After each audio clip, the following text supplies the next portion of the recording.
রাত্রিবেলায় ঘুমিয়ে থাকা অবস্থায় পায়ের রগে টান ধরলে কি করবেন, যাকে বলা হয় ক্রাম্প লাগা।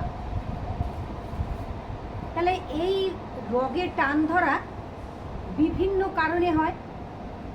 দীর্ঘ সময় ধরে বসে থাকা, দাঁড়িয়ে থাকা, শুয়ে থাকা, হাঁটা, বিভিন্ন কারণে আপনি অনেকক্ষণ থেকে হাঁটছেন, হাঁটতে হাঁটতে আপনার রাস্তার মধ্যেই আপনার অসহ্য যন্ত্রণা, যেটাকে বলবে শিরার ওপরে শিরা উঠে যাওয়া। গোদা বাংলায় বলা হয় শিরার উপরে শিরা উঠে যাওয়া, টান ধরা, ক্রাম্প লাগা। Night cramp, day cramp. তাহলে দিনের বেলায় আপনাদের বলেই দিলাম, বসে থেকে হয়, দাঁড়িয়ে থেকে হয়, দীর্ঘ সময় ধরে চেয়ারে বসে কাজ করছেন সেখানে হয়, অনেকক্ষণ ধরে বসে দাঁড়িয়ে রান্না করছেন সেখানে হয়, বসে কাজ করছেন সেখানে হয়, বেশিক্ষণ ধরে হাঁটছেন সেখানে হয়। তাহলে বিভিন্ন কারণে হয়। তাহলে হঠাৎ আপনার এই টান ধরলে, শিরার ওপরে শিরা উঠে গেলে, এই মুহূর্তের মধ্যে আপনাদের আজকে দেখাবো আপনারা কি কি এক্সারসাইজ করবেন। রগের ওপরে রগ উঠে গেলে পায়ের কিভাবে আপনারা সেখান থেকে আরাম পাবেন। প্রথমেই যখনই আপনার এই শিরার ওপরে শিরা উঠে যায়, যাকে পাতি গোদা বাংলায় বলে রগের ওপরে রগ ওঠা, কি করবেন সেই মুহূর্তের মধ্যে? যদি আপনার ঘুমন্ত অবস্থায় হয়, আপনি হাঁটবেন। যতক্ষণ প্রথমে আপনি দাঁড়াবেন, দাঁড়িয়ে থেকে আপনি হাঁটবেন, যতক্ষণ আপনার ব্লাড সার্কুলেশন ঠিক না হবে ততক্ষণ পায়ে অসহ্য যন্ত্রণা হবে। এটা গেল একটা স্টেপ। দ্বিতীয় স্টেপ কি এক্সারসাইজ করবেন?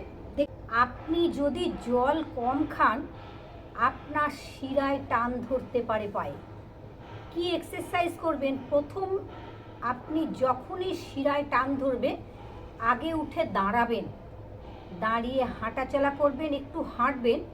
ব্লাড সার্কুলেশন ঠিকভাবে না হলে এই যন্ত্রণা দেখা দেয়, শিরায় টান। পাটাকে এইভাবে রাখবেন, দেখে নিন, ঠিক এইভাবে মাসাজ করবেন পায়ে। এই মাসাজ যখনই আপনি এই ক্রাম্প লেগেছে, মাসাজ করলে শিরার ওপর শিরায় টান ধরা, যেটাকে আমরা বলি রগের উপর রগ উঠে যাওয়া, এই মাসাজ করলে আপনি আরাম পাবেন, অনেক আরাম পাবেন। এই মাসাজ প্রতিদিন করবেন। পাটাকে এইভাবে নিয়ে প্রত্যেকটি আঙুলের মাথা মাসাজ করবেন, পায়ের তলাকে ভালো করে মাসাজ করবেন। যদি সম্ভব হয় গরম জল করবেন, গরম জল করে একটা টাওয়াল নেবেন, টাওয়াল নিয়ে পায়ে সেঁক দেবেন, ভালো করে মাসাজ করুন। মাসাজ করলে আপনি অনেক আরাম পাবেন।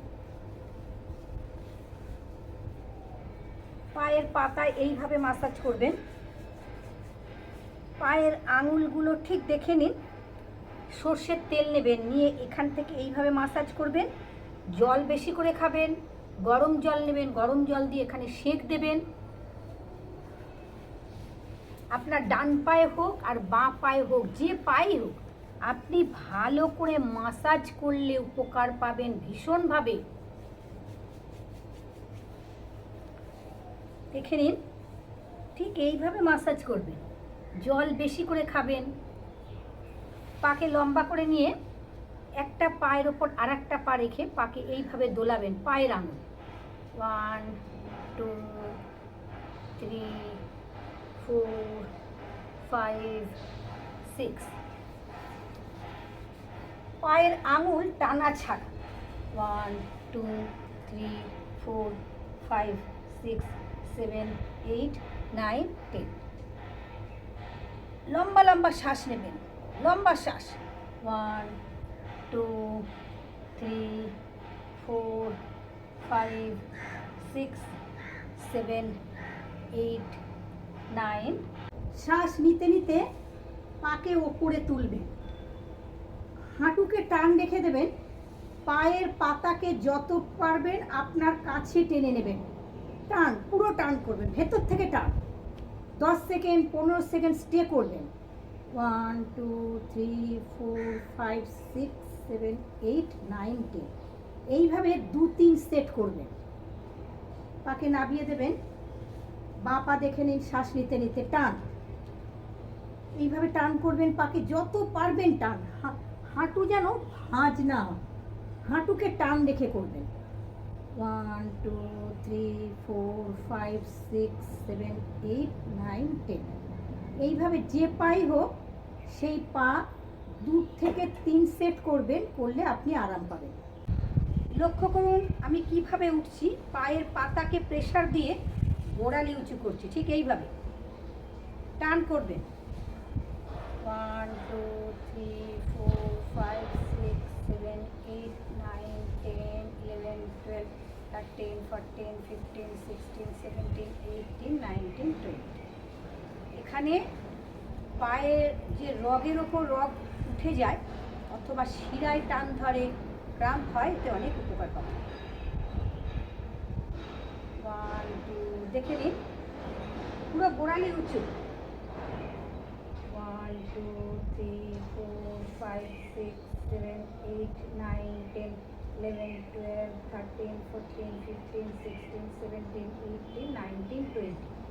যখনই আপনি উঁচু করছেন এই রগের ওপরে খুব আরাম, ভীষণ আরাম পাবেন। এই এক্সারসাইজগুলো প্রতিদিন দিনে 2-3 বার করে করবে।